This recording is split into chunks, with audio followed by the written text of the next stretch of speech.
നമസ്കാരം. ആന്റണി രാജുവുമായി ബന്ധപ്പെട്ട് 1991 ബഹുമാനപ്പെട്ട കേരള ഹൈക്കോടതി മുമ്പാകെ നടന്ന ജട്ടി നാടകം നമുക്കേവർക്കും അറിയാമെന്നുള്ള ഒരു കാര്യമാണ്. അതിൻ്റെ ഒരു തനിയാവർത്തനമാണോ ഇപ്പോൾ അവിടെ നടക്കുന്നത് എന്നുള്ള കാര്യമാണ് ഞാൻ ഇന്നിവിടെ നിങ്ങളുമായിട്ട് ചർച്ച ചെയ്യാൻ ആഗ്രഹിക്കുന്നത്.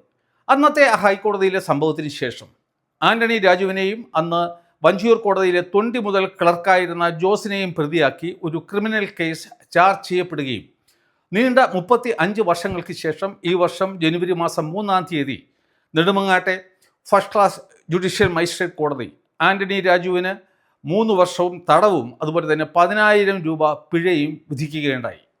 1951 ദ റെപ്രസെൻറ്റേഷൻ ഓഫ് പീപ്പിൾ ആക്ടിൻ്റെ സെക്ഷൻ 8(3) പ്രകാരം MLA-യോ MPയോ ഒക്കെ ആയ ഒരു വ്യക്തി ഏതെങ്കിലും ഒരു ക്രിമിനൽ കേസിൽ 2 വർഷത്തിൽ കൂടുതൽ ശിക്ഷിക്കപ്പെടുകയാണ് എങ്കിൽ ആ നിമിഷം തന്നെ അയാൾക്ക് ആ സ്ഥാനം നഷ്ടപ്പെടുന്നതും കൂടാതെ തുടർന്ന് 6 വർഷത്തേക്ക് അയാൾ തെരഞ്ഞെടുപ്പുകളിൽ മത്സരിക്കുന്നതിൽ നിന്നും അയോഗ്യനാക്കപ്പെടുകയും ചെയ്യും. എന്നാൽ നേരത്തെ ഈ MPയോ MLA-യോ ഒക്കെ ആയ ആൾ അത്തരം ഒരു വിധിക്ക് ശേഷം അപ്പീൽ ഫയൽ ചെയ്യുകയാണെങ്കിൽ അവർക്ക് ആ സ്ഥാനത്ത് തുടരാൻ സാധിക്കുമായിരുന്നു. എന്നാൽ Lily Thomas versus Union of India എന്ന കേസിൽ ബഹുമാനപ്പെട്ട സുപ്രീം കോടതി ആ ഒരു വകുപ്പ് എടുത്തു കളഞ്ഞു. ഇപ്പോൾ അത്തരത്തിൽ ഒരു വിധി വന്നു കഴിഞ്ഞാൽ ആ നിമിഷം തന്നെ ആ വ്യക്തിയുടെ സ്ഥാനം തെറിക്കും. എന്നാൽ ഒരാൾക്കെതിരെ ഒരു FIR ഉണ്ട്, അല്ലെങ്കിൽ അന്വേഷണം നടക്കുകയാണ്, അല്ലെന്നുണ്ടെങ്കിൽ ട്രയൽ നടക്കുകയാണ്, അത്തരം അവസരങ്ങളിലൊന്നും തന്നെ ഈ ഒരു പ്രശ്നം വരുന്നില്ല. അയാൾക്ക് ആ സ്ഥാനത്ത് തുടരാം, വേണമെങ്കിൽ ഈ തെരഞ്ഞെടുപ്പുകളിൽ മത്സരിക്കുകയും ചെയ്യാം. എന്നാൽ നമ്മുടെ ഈ ആന്റണി രാജുവിൻ്റെ വിധി വന്നതിന് ശേഷം കേരള സ്റ്റേറ്റ് അസംബ്ലി സെക്രട്ടേറിയറ്റ് അദ്ദേഹത്തെ അയോഗ്യനാക്കി. അദ്ദേഹത്തിൻ്റെ സ്ഥാനം ഇപ്പോൾ വേക്കൻ്റായി കിടക്കുകയാണ്. ആന്റണി രാജു നെടുമങ്ങാട് കോടതിയുടെ വിധിക്കെതിരെ ജില്ലാ കോടതിയിൽ അപ്പീൽ നൽകി. തുടർന്ന് അദ്ദേഹം തനിക്കെതിരെയുള്ള ഈ സെൻറ്റൻസ് സ്റ്റേ ചെയ്യണം എന്ന ഒരു ആവശ്യം ഉന്നയിച്ചുകൊണ്ട് ഒരു ഹർജിയും നൽകി. അത് ബഹുമാനപ്പെട്ട കോടതി അംഗീകരിക്കുകയും ചെയ്തു.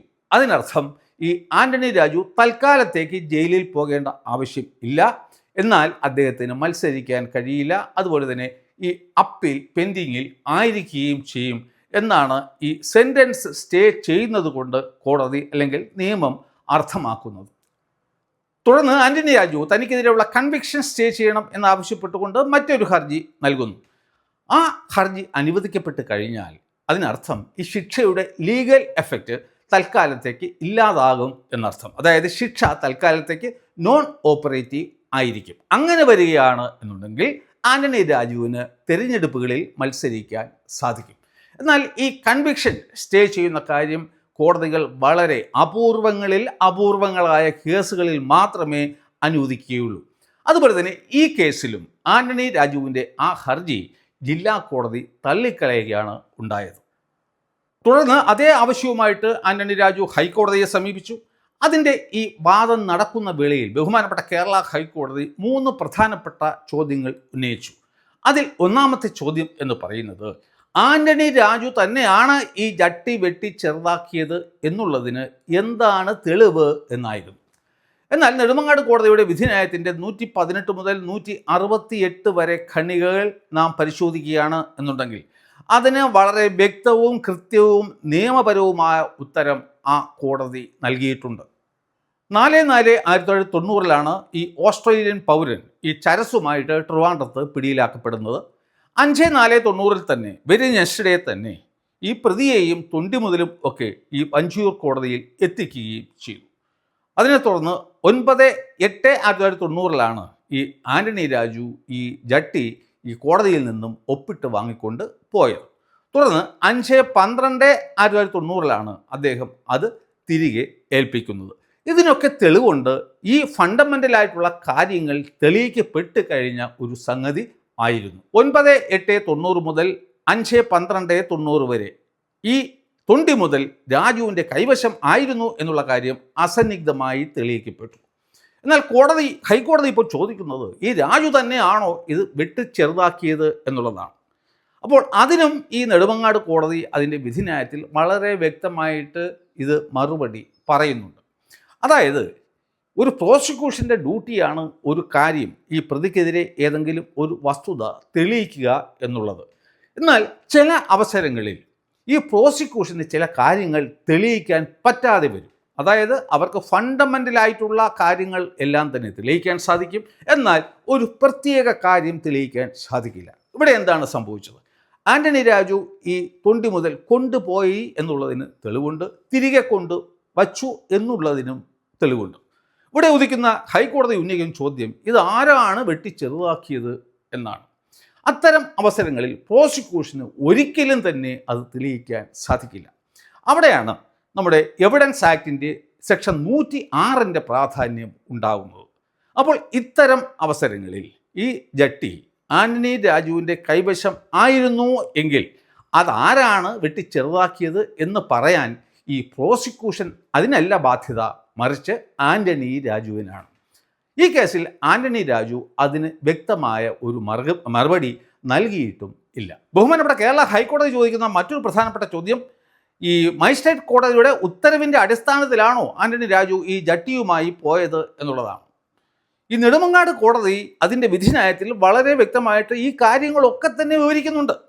ബഹുമാനപ്പെട്ട കേരള ഹൈക്കോടതി ഈ ചോദ്യങ്ങൾ ചോദിക്കുന്നതിൽ നിന്ന് നാം മനസ്സിലാക്കേണ്ടത് ഈ പ്രോസിക്യൂഷൻ കോടതിയെ യഥാവധി കാര്യങ്ങൾ ബോധിപ്പിക്കുന്നില്ല എന്നുള്ളതാണ്.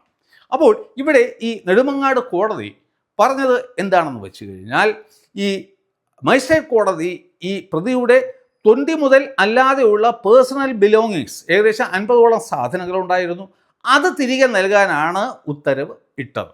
എന്നാൽ അവിടുത്തെ ഈ സെക്ഷൻ ക്ലർക്ക് വന്നിട്ട് അത് കൊടുക്കുന്നതിൻ്റെ കൂട്ടത്തിൽ അറിയാതെ എന്നതുപോലെ ഈ തൊണ്ടി മുതലും കൊടുക്കുകയാണ് ഉണ്ടായത്. ഇത് വളരെ വ്യക്തമായിട്ട് തന്നെ നെടുമങ്ങാട് കോടതി അതിൻ്റെ വിധിയിൽ പറയുന്നുണ്ട്.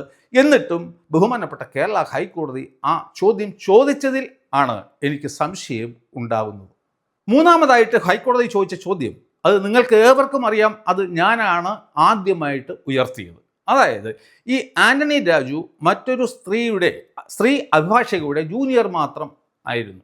ആന്റണി രാജുവിനെതിരെ കേസ് എടുത്തു എങ്കിൽ എന്തുകൊണ്ടാണ് ആ സീനിയർ വക്കീലിന് എതിരെയും കേസെടുക്കാത്തത് എന്ന് കരുതി ഈ സീനിയർ അഭിഭാഷകയെ പ്രതിയാക്കിയില്ല എന്നുള്ളതിൻ്റെ അടിസ്ഥാനത്തിൽ മാത്രം ആന്റണി രാജു അല്ല ഈ കുറ്റം ചെയ്തത് എന്ന് പറയാനും സാധിക്കില്ല. കാരണം ഈ സീനിയർ അഭിഭാഷക അല്ല അത് ഒപ്പിട്ട് വാങ്ങിയത്. അപ്പോൾ ആന്റണി രാജുവാണ് അത് ഒപ്പിട്ട് വാങ്ങിയത് എങ്കിൽ അത് ആരാണ് ഓൾട്ടർ ചെയ്തത് എന്ന് പറയാൻ ബാധ്യസ്ഥനായ വ്യക്തി ആന്റണി രാജു തന്നെയാണ്. ബഹുമാനപ്പെട്ട കേരള ഹൈക്കോടതി ചോദിക്കുന്ന മറ്റൊരു വിചിത്രമായ ചോദ്യം, ഈ ആന്റണി രാജു ഒരു അഭിഭാഷകൻ എന്നുള്ള നിലയിൽ അയാളിൽ നിക്ഷിപ്തമായ ഈ പ്രതിയുടെ പേഴ്സണൽ ബിലോങ്ങിങ്സ് ഒക്കെ ഈ കോടതിയിൽ നിന്നും കളക്ട് ചെയ്തിട്ട് ആ പ്രതിയുടെ ബന്ധുവിനെ ഏൽപ്പിക്കുക, ആ ഒരു ഡ്യൂട്ടി മാത്രമല്ലേ ചെയ്തിട്ടുള്ളൂ എന്നുള്ള ചോദ്യമാണ് ഹൈക്കോടതി ചോദിച്ചത്.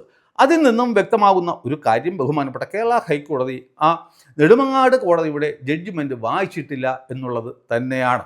അല്ല എന്നുണ്ടെങ്കിൽ ഈ പ്രോസിക്യൂഷൻ ആ കോടതി ഉത്തരവിലുള്ള പ്രധാനപ്പെട്ട കാര്യങ്ങൾ എടുത്ത് ഈ ഹൈക്കോടതിയുടെ ശ്രദ്ധയിൽ പെടുത്തുന്നില്ല എന്നുള്ള കാര്യമാണ്. അത് നാം ഈ നവീൻ ബാബു കേസിൽ കണ്ടതുപോലെ ഈ പ്രോസിക്യൂഷനും പ്രതിയുടെ അഭിഭാഷകനും ചേർന്ന് ഒത്തുകളിക്കുക ആണോ എന്നുള്ള ഒരു സംശയമാണ് എന്നിൽ ജനിപ്പിക്കുന്നത്. അപ്പോൾ അടിസ്ഥാനപരമായി ഈ കാരണങ്ങൾ ഒന്നും തന്നെ ഈ കേസിൽ കൺവിക്ഷൻ സ്റ്റേ ചെയ്യുന്നതിനുള്ള കാരണങ്ങളെ അല്ല. നാം നേരത്തെ കണ്ടു, അപൂർവങ്ങളിൽ അപൂർവമായ കേസുകളിൽ മാത്രമേ ഈ കൺവിക്ഷൻ സ്റ്റേ ചെയ്യാറും ഉള്ളൂ. ഒരു ഭാഗ്യം എന്ന് പറയുന്നത്, ഞാൻ ഈ കോടതി രേഖകളൊക്കെ പരിശോധിച്ചപ്പോൾ നേരത്തെ ഇതുമായി ബന്ധപ്പെട്ട സുപ്രീം കോടതിയിലെ കേസിൽ പോയി കക്ഷി ചേർന്ന ഒരു MR അജയനുണ്ട്. അദ്ദേഹം ഈ കേസിലും ഹൈക്കോടതി മുമ്പാകെ കേസിൽ കക്ഷി ചേരാൻ വേണ്ടിയിട്ട് ഒരു ആപ്ലിക്കേഷൻ കൊടുത്തിരുന്ന കാര്യം എനിക്ക് വ്യക്തമായിട്ട് മനസ്സിലാക്കാൻ സാധിക്കുകയുണ്ടായി. അദ്ദേഹത്തെ കക്ഷി ചേരാൻ അനുവദിച്ചോ, അദ്ദേഹത്തിൻ്റെ വാദങ്ങൾ ഈ കോടതി കേട്ടോ എന്നുള്ള കാര്യമാണ് ഇപ്പോൾ അതിനു വേണ്ടിയിട്ടാണ് ഞാനിപ്പോൾ ശ്രദ്ധാപൂർവം കാത്തിരിക്കുന്നത്. കാരണം കോടതി വാദമൊക്കെ കേട്ടതിന് ശേഷം അതിൻ്റെ ഉത്തരവ് പറയാൻ വേണ്ടിയിട്ട് ഓർഡേഴ്സ് റിസർവ് ചെയ്തിരിക്കുകയാണ്. ഏതാനും ദിവസങ്ങൾക്കുള്ളിൽ ഹൈക്കോടതി അതിലെ ഉത്തരവ് പറയും. അപ്പോൾ ഇത്തരം ചോദ്യങ്ങൾ ഹൈക്കോടതി ചോദിച്ചതിൽ നിന്നും ഞാൻ മനസ്സിലാക്കുന്ന കാര്യം, അവിടെ തീർച്ചയായിട്ടും ഈ പ്രതിഭാഗം വക്കീലും അതുപോലെ തന്നെ ഈ പ്രോസിക്യൂഷൻ്റെ വക്കീലും ഒക്കെ ചേർന്ന് ഒത്തു കളിച്ചുകൊണ്ട് ഈ കോടതിയെ കബളിപ്പിക്കുകയാണ് എന്നുള്ള ഒരു ധാരണയാണ് എൻ്റെ മനസ്സിൽ തോന്നിയിട്ടുള്ളത്. എനിക്ക് ഈ കേസിൽ മറ്റൊരു സംശയം കൂടി ഉണ്ട്. അതായത് നീണ്ട 4 മാസക്കാലത്തോളമാണ് ഈ ആന്റണി രാജുവിൻ്റെ കയ്യിൽ ഈ അണ്ടർവെയർ ഉണ്ടായിരുന്നത്. അപ്പോൾ ഇത് വാങ്ങിയ വേളയിൽ ഇത് വെട്ടിച്ചെറുതാക്കുകയായിരുന്നു ഈ ആന്റണി രാജുവിൻ്റെ ലക്ഷ്യം എങ്കിൽ തീർച്ചയായിട്ടും ഈ നീണ്ട 4 മാസക്കാലം അത് അയാളുടെ കയ്യിൽ ഇരിക്കുമായിരുന്നില്ല. കാരണം എത്രയും വേഗം അത് വെട്ടിച്ചെറുതാക്കിയതിന് ശേഷം കോടതിയെ അത് തിരിച്ച് ഏൽപ്പിച്ചേനെ. എന്നാൽ ഇവിടെ എന്തുകൊണ്ട് നീണ്ട 4 മാസങ്ങൾ എടുത്തു എന്നുള്ളതാണ് എൻ്റെ ശ്രദ്ധയിൽ പതിഞ്ഞ ഒരു ചോദ്യം. അതായത് അഥവാ ഈ വിചാരണ നീണ്ടു പോവുകയാണ് എന്നുണ്ടെങ്കിൽ 2-3 വർഷം നീണ്ടു പോവുകയാണ് എന്നുണ്ടെങ്കിൽ ആന്റണി രാജു പറഞ്ഞേനെ, അന്ന് ഈ തൊണ്ടി ക്ലർക്ക് അബദ്ധത്തിൽ എനിക്ക് മറ്റുള്ള വസ്തുക്കളോടൊപ്പം തന്നിരിക്കാം, അത് എൻ്റെ ശ്രദ്ധയിൽ പെട്ടിട്ടില്ല, ഞാൻ അതൊക്കെ തന്നെ ഈ ഓസ്ട്രേലിയക്കാരൻ്റെ ബന്ധുവിന് കൈമാറി എന്ന് പറയാം എന്നുള്ള ഒരു ധാരണയായിരുന്നു ഈ ആന്റണി രാജുവിൻ്റെ മനസ്സിൽ ഉണ്ടായത്. എന്നാൽ സെഷൻസ് കോടതിയിൽ എന്ത് സംഭവിച്ചു എന്ന് വെച്ച് കഴിഞ്ഞാൽ ആ കേസ് വളരെ വേഗം തന്നെ ഈ 4 മാസത്തിന് അകം തന്നെ വിചാരണയ്ക്ക് വന്നു. ഈ തൊണ്ടി മുതൽ ക്ലർക്കിന് ഇത് തിരിച്ചു കൊടുക്കേണ്ട ഒരു ബാധ്യതയും ഉണ്ടായി. അതുകൊണ്ട് തീർച്ചയായിട്ടും ഈ തൊണ്ടി മുതൽ ക്ലർക്ക് ഈ ആന്റണി രാജുവിനെ നിർബന്ധിച്ചിരിക്കാം അത് എത്രയും വേഗം തിരിച്ചു തരാൻ വേണ്ടിയിട്ട്. അതുകൊണ്ടാണ് ആന്റണി രാജു ഈ 4 മാസം എടുത്തതിന് ശേഷം ഇത് വെട്ടിച്ചെറുതാക്കി ഈ കോടതിയിൽ അതിനെ തിരിച്ച് ഏൽപ്പിച്ചത്. അല്ലെങ്കിൽ ഈ നീണ്ട 4 മാസക്കാലത്തോളം ഈ ജട്ടി ഈ ആന്റണി രാജുവിൻ്റെ കയ്യിൽ ഇരിക്കുന്നതിനുള്ള അതിനു വേണ്ടിയിട്ടുള്ള മറ്റൊരു കാരണവും തന്നെ ഞാൻ കാണുന്നില്ല. അധികാരത്തിൻ്റെ മത്ത് തലയ്ക്ക് പിടിച്ചു കഴിഞ്ഞാൽ അത് നഷ്ടപ്പെടുക എന്നുള്ളത് ഈ രാഷ്ട്രീയക്കാരെ സംബന്ധിച്ചിടത്തോളം ആത്മഹത്യാപരമാണ്. അതുകൊണ്ടാണ് ഇത്രയും നാണം കെട്ട ഒരു കേസിൽ ശിക്ഷിക്കപ്പെട്ടിട്ട് പോലും ആന്റണി രാജു ഇപ്പോൾ നെട്ടോട്ടം ഓടിക്കൊണ്ടിരിക്കുന്നത്. അതായത് എങ്ങനെയെങ്കിലും തൻ്റെ ഈ കൺവിക്ഷൻ സ്റ്റേ ചെയ്ത് കിട്ടണം, അടുത്ത തെരഞ്ഞെടുപ്പിൽ അദ്ദേഹത്തിന് വീണ്ടും മത്സരിക്കണം, തുടർന്ന് ഈ ജനങ്ങളെ വീണ്ടും സേവിക്കണം. അതിനു വേണ്ടിയിട്ടാണ് ഈ നാണം കെട്ട ആന്റണി രാജു വീണ്ടും ഇപ്പോഴും ഈ നെട്ടോട്ടം ഓടുന്നതും. ഇവിടുത്തെ ഇന്ത്യൻ ജുഡീഷ്യറി അഥവാ ഇദ്ദേഹത്തിന് ഈ കൺവിക്ഷൻ സ്റ്റേ ചെയ്ത് കിട്ടിക്കഴിഞ്ഞാൽ അവിടെ നാണം കെടാൻ പോകുന്നത് ബഹുമാനപ്പെട്ട ഇവിടുത്തെ നമ്മുടെ ഇന്ത്യയിലെ നീതിന്യായ സംവിധാനം ആയിരിക്കും എന്നുള്ള കാര്യം ഞാൻ നിങ്ങളെ അറിയിക്കുകയാണ്. അപ്പോൾ നമുക്ക് കാത്തിരിക്കാം. ഉടൻ തന്നെ ഈ ഹൈക്കോടതിയിൽ നിന്നും ആന്റണി രാജുവിൻ്റെ ഈ കൺവിക്ഷൻ സ്റ്റേ ചെയ്യുന്ന കാര്യത്തിൽ ഒരു ഉത്തരവ് വരും. 90% അത് കൊടുക്കും എന്നാണ് ഈ ഹൈക്കോടതി ഉന്നയിച്ച ചോദ്യങ്ങളിൽ നിന്നും എനിക്ക് തോന്നുന്നത്. ഇനി MR രാജേന്ദ്രൻ്റെ ശ്രമഫലമായി അതിന് വിരുദ്ധമായ ഒരു ഉത്തരവാണോ വരുന്നത് എന്നറിയാൻ നമുക്ക് കാത്തിരിക്കാം. അപ്പോൾ അടുത്ത വീഡിയോയിൽ വീണ്ടും കാണുന്നതുവരെ നന്ദി, നമസ്കാരം.